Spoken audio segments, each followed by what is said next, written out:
Perkenalkan, nama saya Jenny Nugula Papahan dengan NPM 20101074 akan membahas tentang perdebatan hak versus bulat.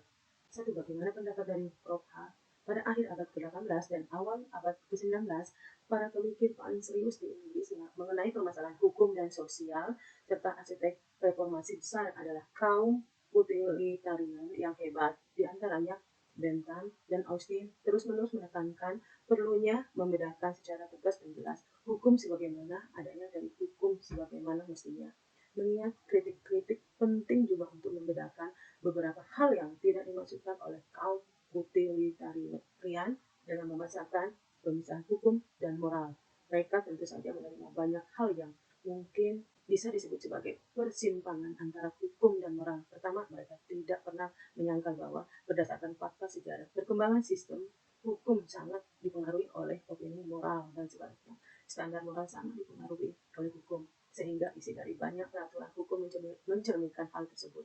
Aturan atau prinsip moral. Kedua, baik Bentham maupun para pengikutnya tidak menyangkal bahwa dengan ketentuan hukum yang eksplisit, prinsip-prinsip moral dapat dimasukkan ke dalam sistem hukum yang menjadi bagian dari peraturannya, atau bahwa pengadilan mungkin terikat secara hukum untuk mengambil keputusan sesuai dengan apa yang mereka anggap adil atau terbaik. Ketika Bentham atau Austin menegaskan perbedaan antara hukum sebagaimana adanya dan sebagaimana seharusnya, yang mereka masukkan adalah hukum-hukum tertentu yang maknanya jelas tidak dapat diperdebatkan, dan mereka ingin berargumentasi bahwa undang-undang tersebut meskipun secara moral keterlaluan tetap saja merupakan hukum. Kaum utilitarian menggabungkan desakan mereka pada pemisahan hukum dan moral dengan dua doktrin lain yang sama terkenalnya namun berbeda.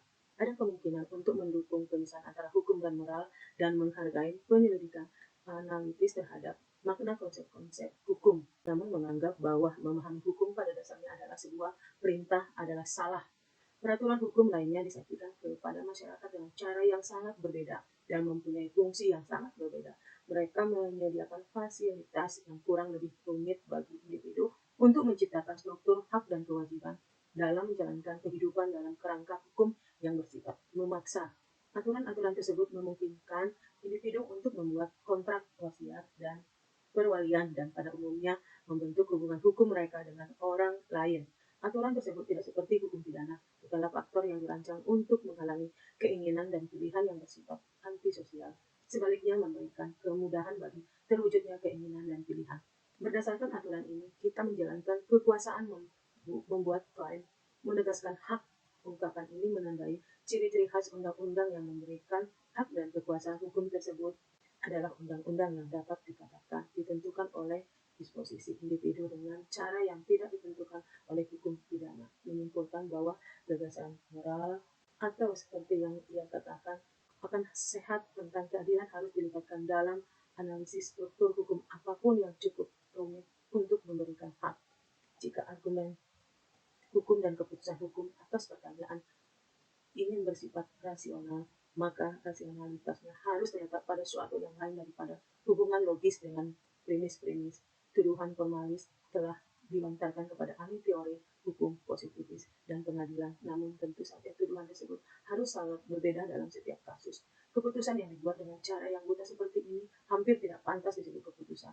Sebaliknya, penafsiran yang diestimasi sebagai penafsiran otomatis merupakan hasil dari keyakinan bahwa lebih adil dalam undang-undang pidana untuk mengambil makna yang akan terlintas di benak orang awam dengan mengorbankan nilai-nilai lain, dan hal ini sendiri merupakan sebuah masalah sosial bahwa keputusan cerdas yang kita lawan dengan keputusan mekanis atau formal belum tentu identik dengan keputusan yang dapat dipertahankan atas dasar moral.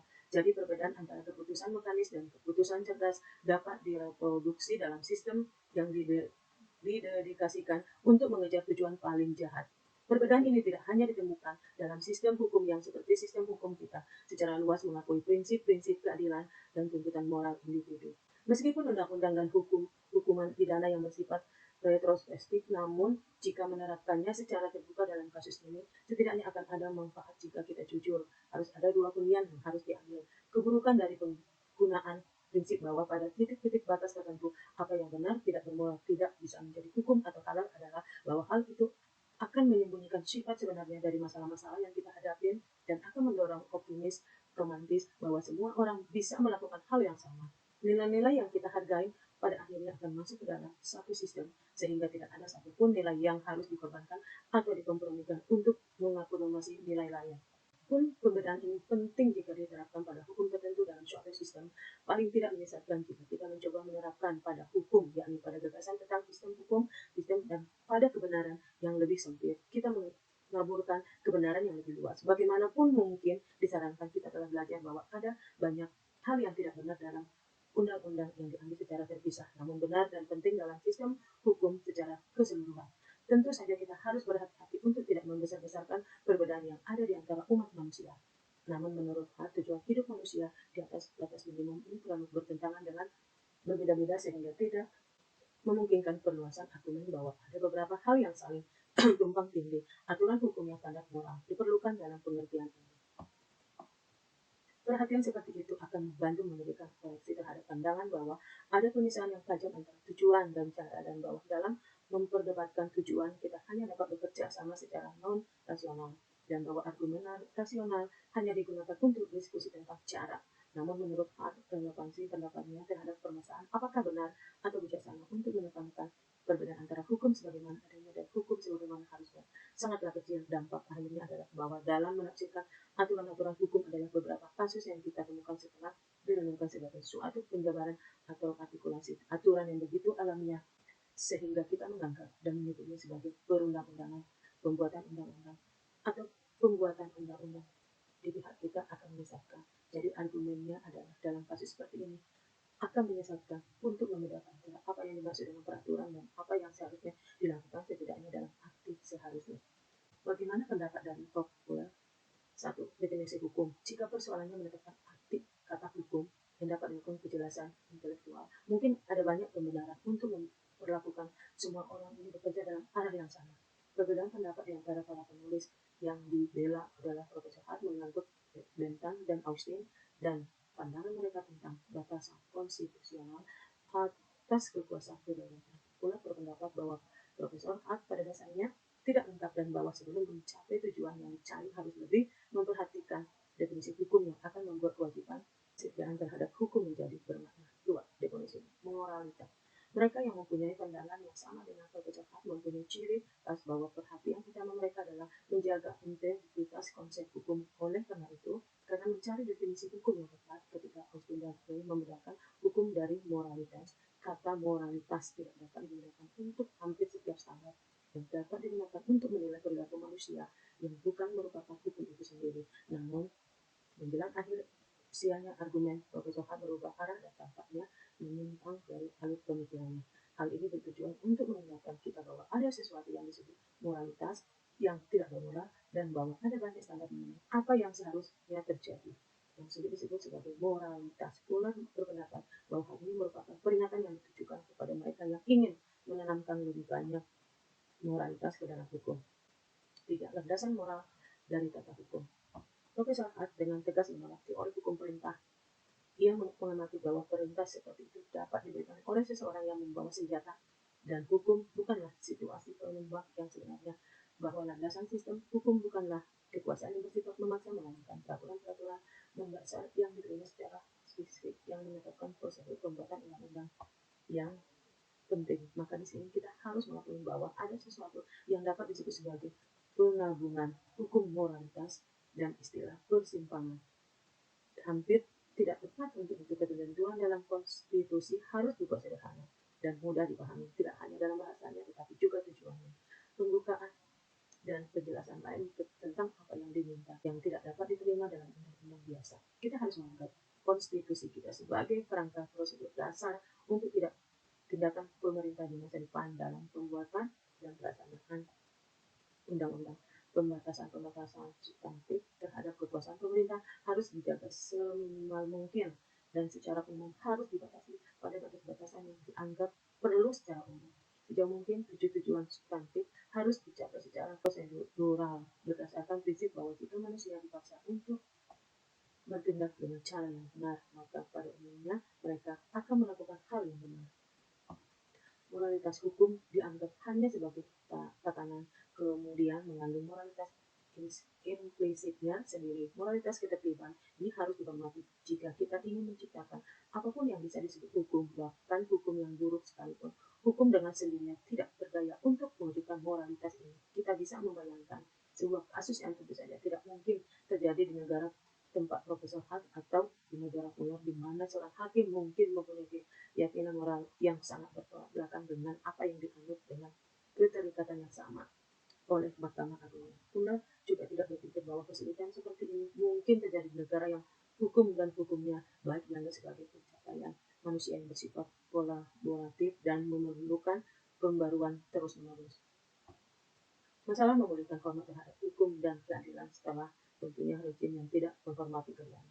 Setelah runtuhnya rezim Nazi, pengadilan Jerman dihadapkan pada kesulitan yang sangat mengerikan. Sepanjang masa kekuasaan mereka Nazi mengambil banyak keuntungan dari perangkap yang tidak sepenuhnya diketahui oleh badan legislatif Amerika, yaitu undang-undang yang berlaku surut yang menyembuhkan penyimpangan hukum di masa lalu. Bayangkan negara di mana semua undang-undangnya berlaku surut untuk melihat adanya retroaktif tersebut setidaknya dalam undang-undang Nazi yang diterapkan terhadap pelapor atau korbannya dianggap tidak berlaku. Dengan perubahan ini, pertanyaannya bukan lagi apakah yang dulunya undang-undang kini dapat dinyatakan tidak menjadi undang-undang, melainkan siapa yang harus melakukan pekerjaan kotor, pengadilan atau badan legislatif. Namun penghinaan paling penting terhadap moralitas hukum yang dilakukan oleh pemerintah itu tidak mengambil bentuk yang halus. Pertama, bentuk-bentuk itu menjadi tidak nyaman. Kedua, pengadilan didominasi Nazi selalu siap untuk mengabaikan undang-undang apapun, bahkan yang dikeluarkan oleh Nazi sendiri. Jika hal ini sesuai dengan kenyamanan mereka atau jika mereka takut interpretasi seperti pengacara akan menimbulkan ketidaksenangan. Implikasi moral positif hukum. Positifnis hukum Jerman tidak hanya melarang ilmu hukum untuk mempertimbangkan tujuan moral hukum, namun juga tidak peduli dengan apa yang disebut dengan moralitas batin hukum itu sendiri. Bagi penggelar tidak ada yang mengejutkan jika dikatakan bahwa sebuah kondiktoran yang mengenakan kiasan bentuk hukum bisa jauh menyimpang dari moralitas ketertiban, dari moralitas batin hukum itu sendiri, sehingga ia tidak lagi menjadi sebuah sistem hukum. Di wilayah-wilayah yang tujuan hukumnya paling menjijikan menurut tanda khusus pidana, maka moralitas hukum itu sendiri secara terang-terangan diabaikan. Punya pikir ada sesuatu yang lebih dari sekedar kebetulan di sini, karena tumpang tindih ini menunjukkan bahwa moralitas hukum tidak dapat hidup jika moralitas hukum dipisahkan dari upaya menuju keadilan dan kesusilaan. Masalah interpretasi inti dan penunda.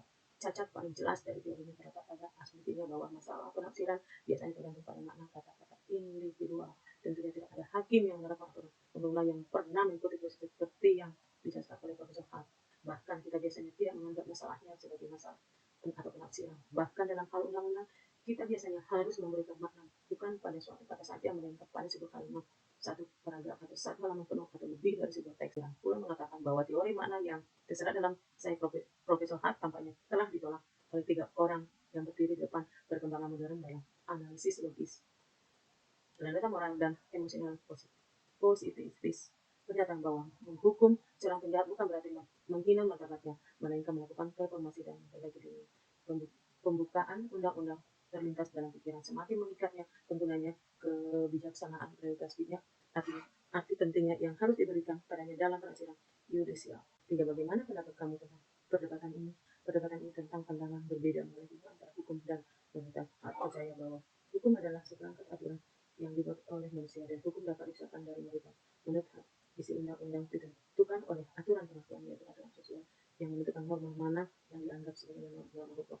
Aturan ini dibuat dan ditegakkan oleh otoritas manusia seperti pengadilan dan badan legislatif. Sedangkan pula berpendapat bahwa hukum dan moralitas tidak dapat dipisahkan. Ia percaya bahwa hukum mempunyai dimensi moral yang melekat dan isi hukum harus mencerminkan prinsip-prinsip moral tertentu. Menurut pula, hukum harus memajukan martabat manusia, keadilan dan supremasi hukum, dan harus dirancang untuk memastikan bahwa individu diperlakukan secara adil dan setara. Bagaimana pendapat kamu tentang kaitan hukum dan moralitas? Hukum dan moralitas saling berhubungan akan memenuhi hak-hak manusia. Hukum memerlukan moral. Hukum kalau tidak disertai moralitas, hukum tidak berarti banyak. Kalau tidak dijiwai oleh moralitas, tanpa adanya moralitas, hukum akan kosong. Keutamaan hukum sebagian besar ditentukan oleh kualitas moralnya, karena itu moral harus menjadi bahan penilaian terhadap hukum. Undang-undang yang tidak bermoral harusnya diganti.